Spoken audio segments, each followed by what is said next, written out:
Let me ask you something. Have you ever shared a piece of your life, just trying to be open or connect, and then later thought, maybe I didn't need to say all that? If you're between 55 and 75, you've probably had moments like that. Maybe more than a few. Because here's the truth, at this stage in life, protecting your peace is more valuable than ever. And sometimes the best way to do that is by keeping certain things to yourself. Now, before you think I'm suggesting you become a hermit or never speak your mind, not at all.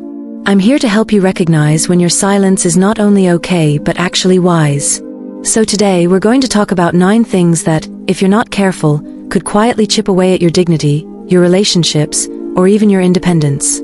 But don't worry, I won't just leave you with warnings. We're going to walk through each one with real-life examples, what the risks are, and what you can do instead.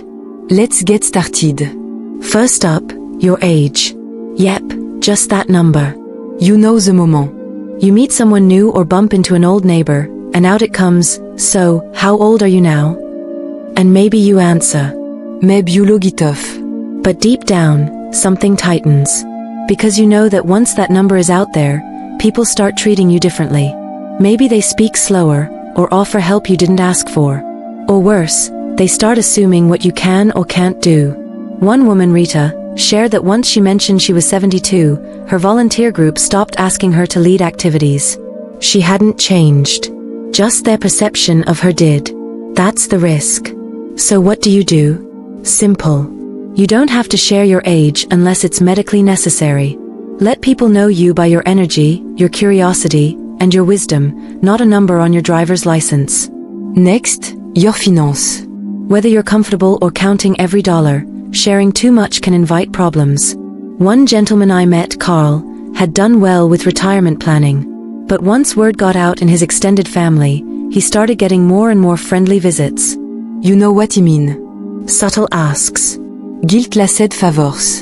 And on the flip side, if people know you're struggling, they may offer pity you don't want or judge decisions they never had to make. Money is emotional.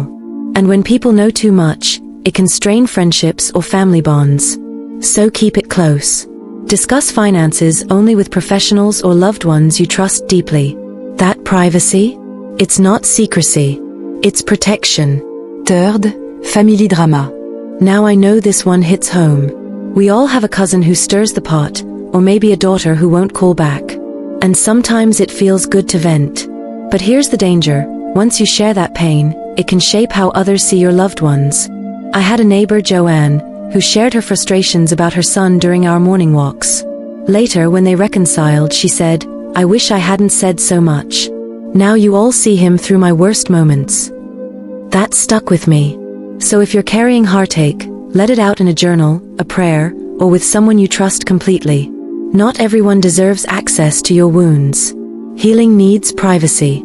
Fourth, your health conditions. I get it, health becomes a bigger part of life as we age. Pills, checkups, a few creaky joints.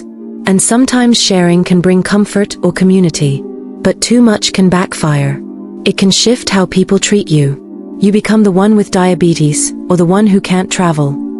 You're no longer seen as a whole person. That's not fair, and it's not necessary.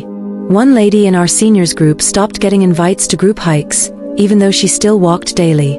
All because she mentioned a mild heart issue. Talk about health when it helps. But guard your identity. You're not your diagnosis. Fifth, your romantic life. Yes, we're going there. Because just because we're older doesn't mean we've stopped being human. Intimacy evolves, sure, but it doesn't disappear.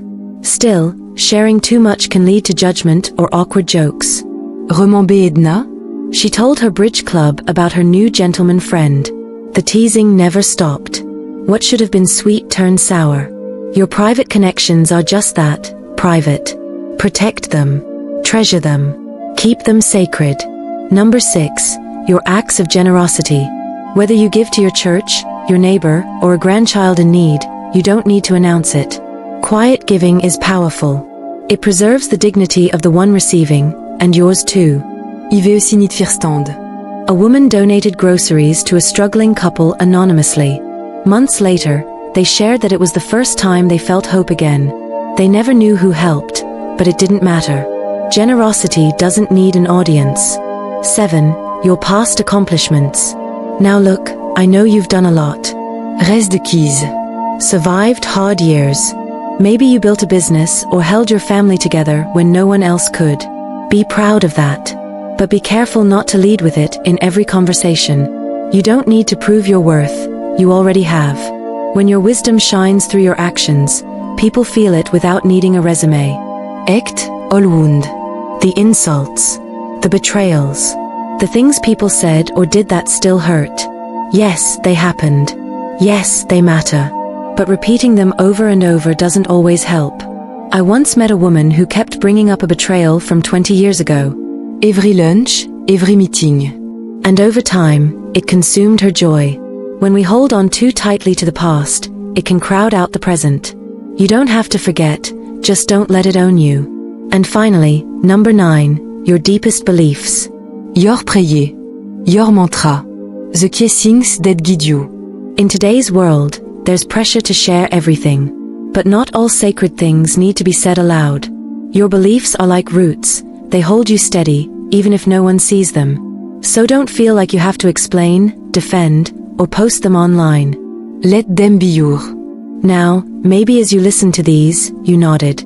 Maybe 1 or 2 surprised you. That's okay. The goal isn't to make you more guarded, it's to help you stay grounded. Because when you protect your story, you protect your strength. And in a world that often tries to box older adults in, your quiet power becomes a kind of rebellion. The kind that says, I'm still here. Still growing. Still choosing what matters.